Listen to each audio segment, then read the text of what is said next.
Hi, my name is Masikana Mungulwa and welcome to MasikanaTV, and this is Reading with Masikana.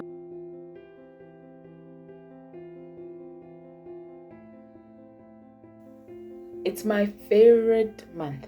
I'm gonna go straight into the book that I really want to review, which is The Princess Marriage Bargain.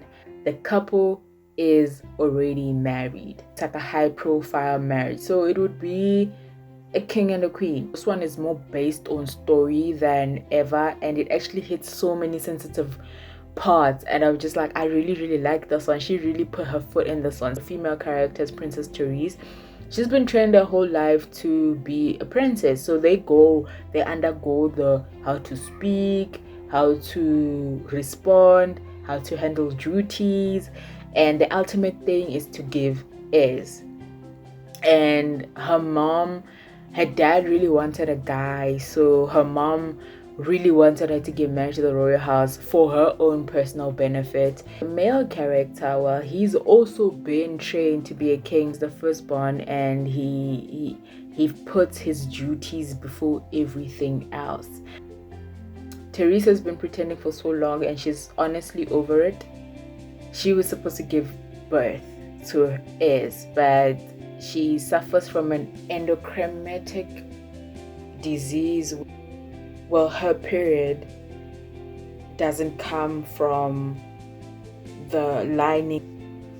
Although you see, it creates a wall. We have like a wall. It creates like we have a sponge, which at the end of every month it comes out of our body. But the difference between Theresa is that the wall doesn't just form on the lining only, it forms in different areas of her. Like, it can form on the ovaries if it wants to, causes excruciating pain. Now, she didn't really feel it until she got off birth control. She has already decided that, okay, she's already tired of this marriage. She's feeling very unappreciated by him, and now she knows that, okay, if I can't give him an heir, why don't I just leave him?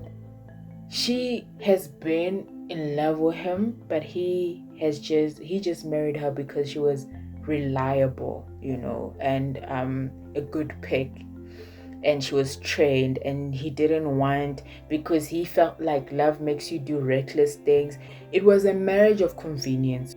She's in excruciating pain all the time, especially during the time of a month, or she's dragged because she went and saw a doctor and they basically prescribed painkillers, and what's the word I'm looking for when they tell you what's wrong with you?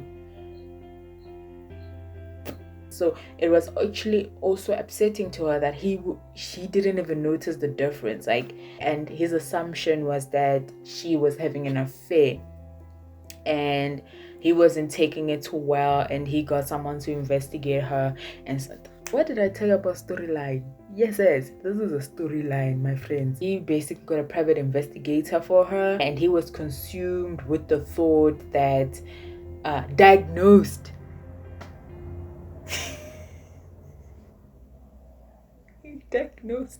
After a long time and after a lot of misunderstandings, she confesses, and she only confesses when he finds her bleeding on the floor. And also, one of the symptoms of this disease is that you get very hectic period pains, and you get very hectic bleeding. My favorite thing about this book is it actually deals with a tough topic. I'm sure there's a lot of women, princesses or not, that deal with these type of diseases and have nowhere to tend to, have no billionaire husband that's gonna organize the whole hospital to get shut down so she can have the surgery that she needs. It feels real. I know she's a princess, but for once she felt a human, and that relationship really needed to go through that so that they can realize just how much they actually both loved each other.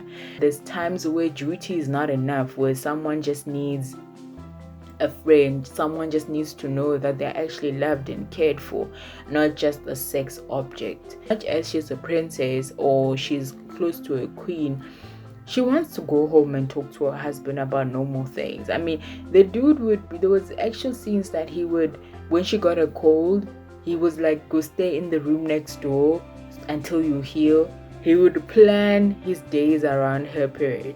So when her period comes, he miraculously had meetings all over the world. I think Lucy Monroe really does put that lesson that marriage and communication go hand in hand, and you need to tell your partner how you feel.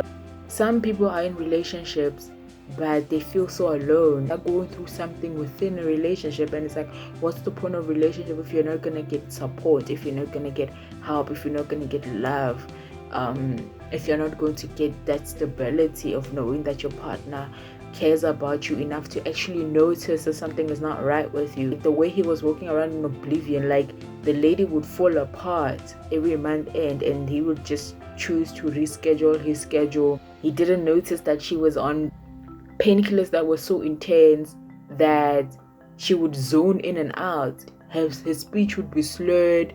She'd be at the dinner table and she would forget how to finish a sentence. If you are really into your partner, you're supposed to notice that, no man, something is not right. How didn't you know that this person's behavior has completely changed? You had no idea? How is that even possible? So this book was romantic, and it played the story stakes game well. It kept us emotionally hooked throughout the story. We felt like the breakup was, oh my goodness, like Claude. I'm gonna call him Claude, ne? Was it Claudio? Wow, he's mean, you know. You would think that you're married to a king, and then you just realize just how much of a jack bleep he actually is. All the old characters from the past book really matter a lot in this book. I enjoyed it so much, I actually repeated it I think 3 or 4 times. Same thing, read it in a day, read it in a couple hours even, but I still went back the next day and read the last part, and I'm still gonna do it again. It falls under the first book, like it falls under the Princess Virgin Wife. That's the category of the books that I'm always going to read when I want to feel nostalgic. They're like my February love feast books. I really like the storytelling in this book. I really like the message in this book. I really do think everybody should read it. There's a lot of little bits and pieces that are happening, little side stories that are happening that are interesting, that keep you intrigued. Maggie got married. She's from the first book. His father, Claudio's father, who was the king after the heart attack, got back with the stepmother. The stepmother was the first woman to actually divorce him because he cheated. So he never really healed from that. The king started saying that the Scorsolini men are cursed and that they can't love more than once. We see from all 3 books, these men are getting married the second time, and the one that got married the first time wasn't even in love with his wife until like 4 years later because of that curse that the father had put upon the children.